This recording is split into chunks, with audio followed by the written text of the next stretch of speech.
If your Chevy Colorado air conditioning is blowing warm, the accumulator might be the culprit. A failing accumulator can cause moisture to build up, severely limiting your AC system's cooling efficiency. Let's walk through the steps to get your cold air back. Safety is non-negotiable. Start by disconnecting the battery and having a professional evacuate the refrigerant. Gather your metric wrenches, a spring lock tool, and a fresh set of O-rings before you begin. The accumulator is located on the passenger side near the firewall, connected to the evaporator. Doing this at home saves you significant labor costs, provided you have the right tools for the job.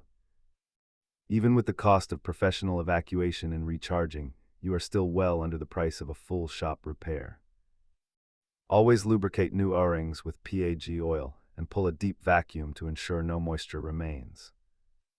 Keep your workspace clean to prevent debris from entering your delicate AC lines.